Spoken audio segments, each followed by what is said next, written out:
Greetings. This big green monster behind me is Mysore, the black raspberry from South Asia.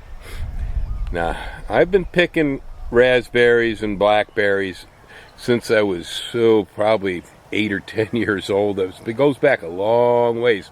And I've been growing them at least since I was in my 20s.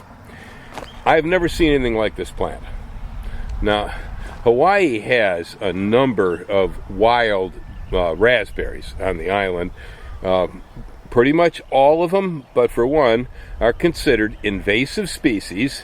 And believe me, they are. The Himalayan raspberry, for instance, is just noxious. Oh my God, it's a golden fruit. Fruit tastes good, it's almost nothing on the plants, and it is bristly and gigantic. There's the thimbleberry here, it's very low yielding. There's a Florida raspberry here. It's bristly, not that great and low yielding. There is also Rubus sanguichensis. There is a native Hawaiian red raspberry. Again, it's pretty low production, and it's actually quite picky about where it will grow. This thing here, now, according to Department of Agriculture, this is an invasive species in Hawaii, and I believe it. Okay, and I generally don't grow invasive species in my garden, but it's almost impossible to get a good raspberry here in Hawaii. This thing, oh man. There is no tame garden raspberry on earth I have ever run across that even comes close to this plant. This thing right here is slightly less than 2 years old from a cutting. A friend of mine brought me a cutting of it. It has been picked and picked and pruned and picked and pruned and picked and pruned and picked and pruned. This is one plant that's above my head.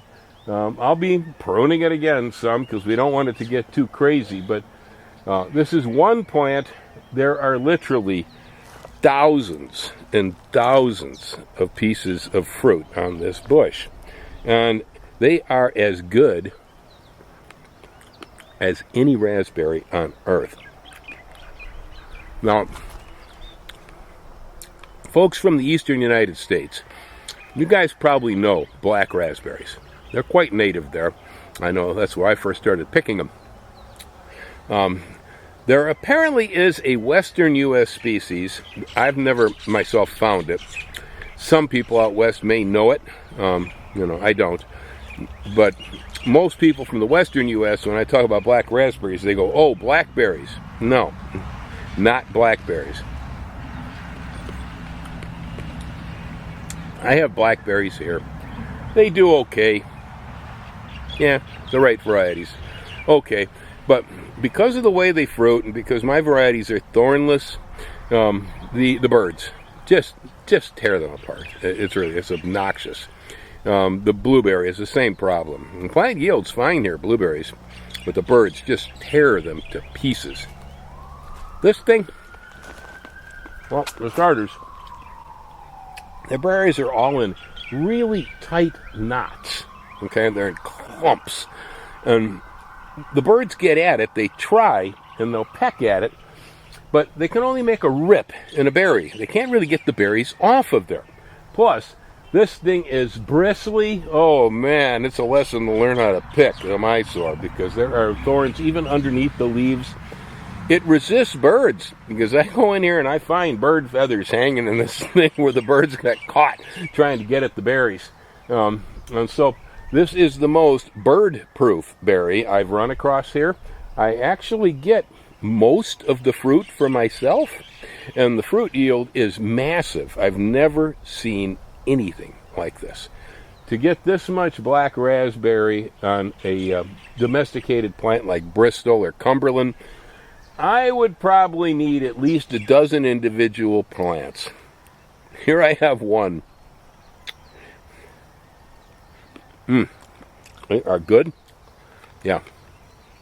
This thing is as good as any black raspberry I have ever eaten. Now, again, it is considered an invasive species here. If the seeds were to get all over the place, they do pop up, and I know people who claim to have them wild growing around. I haven't seen them anywhere wild myself, yet The claim is that they do exist that way. Now, for the most part, the birds can't get these things out of here. And that's how most of it's going to spread. So, if you do decide to grow one of these, and I do recommend it actually, the best thing to do is make sure you do not let any seedlings get going underneath your plants. Keep everything controlled. Keep the vines cut so that you're not touching the ground, because they can peg, cut down new roots, and that would spread the patch. Keep it stuck to one central column. Keep it pruned back hard, and try to keep it picked heavily. If you pick it heavily, then the birds won't spread the seeds all over the place. Usually, as I say, I don't usually grow plants that are on the invasive species list, but there is no alternative to this raspberry here on this island. I've tried any number of different domesticated varieties of raspberries, and they've all pretty much been weak to failure. Nothing like this. This is year-round. We get berries 12 months out of the year. It's possible, depending on when I prune, that we can have berries on the table for breakfast every morning of the year in Hawaii using this plant. So I repeat it again. Mysore, M-Y-S-O-R-E, Mysore black raspberry. Hang loose.